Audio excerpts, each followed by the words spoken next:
Hello বন্ধুরা, বং কুইজিনে আপনাদের স্বাগত। আজ আমি বানাবো চিতই পিঠে। এখানে আমি চায়ের কাপে 3 কাপ চালের গুঁড়ো নিলাম,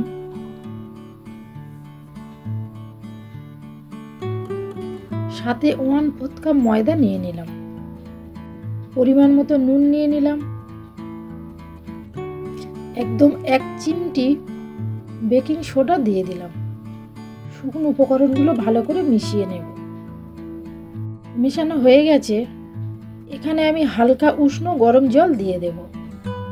অল্প অল্প জল দিয়ে একটা ব্যাটার বানিয়ে নেব। ব্যাটারটা খুব পাতলা বা খুব ঘন হবে না। 4 থেকে 5 মিনিট আমি এইভাবে ফেটিয়ে নেব। ব্যাটারটা খুব ঘন বা খুব পাতলা হবে না, ঠিক এই রকম হবে। ঢাকা বন্ধ করে 10 মিনিট রেস্টিংয়ে রেখে দেব। 10 মিনিট পরে দেখুন আমি আরও একটু ফেটিয়ে নিলাম।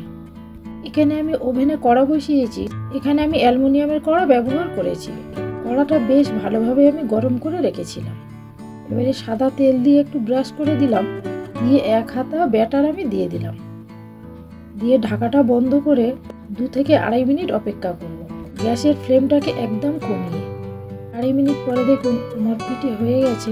একদম নিচে ধরে বসছে না, বেশ সুন্দর হয়েছে। আমি তুলে নিচ্ছি। একইভাবে আমি আরও একটা বানিয়ে দেখিয়ে দিচ্ছি। গ্যাসের ফ্লেমটাকে একদম কমিয়ে এই পিঠে করতে হয়। গ্যাসের ফ্লেম জোরে দিলে নিচে থেকে পুড়ে যাবে এবং ভিতরে কাঁচা থাকবে। আমার রান্না কমপ্লিট হয়ে গেছে, পরিবেশন করে দিলাম। আমার রান্না যদি ভালো লেগে থাকে কমেন্টের মাধ্যমে জানাবেন।